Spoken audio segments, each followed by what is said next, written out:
For nearly 2,000 years, they remained this way, embraced against the end of the world, known only as the lovers of Pompeii, a tragic symbol of an eternal love frozen in ash. We look at them and see a silent poetry, but what if the story we've told ourselves is a lie?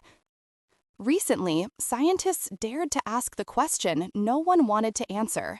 They extracted DNA from the bones sealed within the plaster, and what they found was not a love story. It was the truth, a more complex, more surprising, and perhaps an even more human truth. This is the case file of the lovers of Pompeii. The year is 1922. Amidst the silent ruins of Pompeii, archaeologists make a discovery that would echo through the century. It was not gold, nor a lost mosaic. It was them. Two plaster casts, two souls lying side by side, the face of one turned toward the other, as if seeking one last solace at the world's end.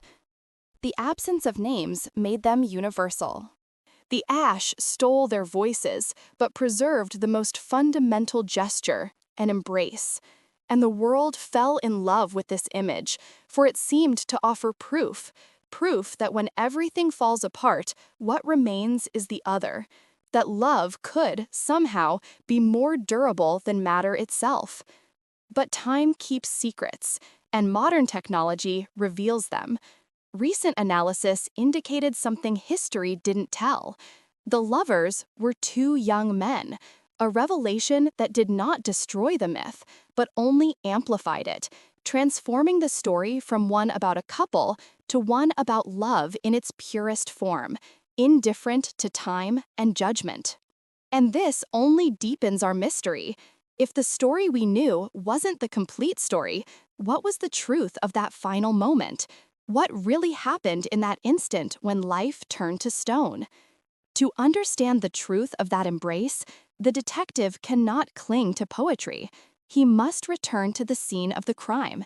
And the crime scene of Pompeii was not a slow drama. It was an instantaneous inferno. The image we have of ash falling gently like snow is an illusion. Death in Pompeii arrived as a shockwave, an avalanche of superheated gas and ash at over 400 degrees Celsius, moving at 100 kilometers per hour. For many, death was almost immediate, a fulminating blow of thermal shock, not a long asphyxiation. The embrace was already there, and death froze it. What we see today is not the record of death, but the last instant of life.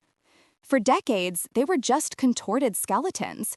But in the 19th century, an archaeologist named Giuseppe Fiorelli perfected a brilliant technique.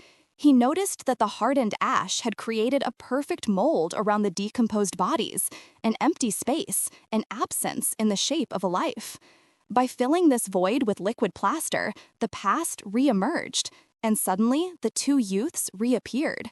And for more than a century, the myth flourished until the Pompeii Cast Project decided to look inside. Using CT scans to transform these statues of pain into scientific documents. That was when the ancient DNA finally spoke, and its first word was a correction. As we saw, they were not a man and a woman. They were two young men with no close kinship. With their identities corrected and the cause of death established, one last question remains. Why? Why were they together? To answer that, we must reconstruct that day. Imagine the evening sky, cut by a rain of stone and ash. The weight on the rooftops, structures beginning to give way. In a house, perhaps in a small garden, two young men take shelter.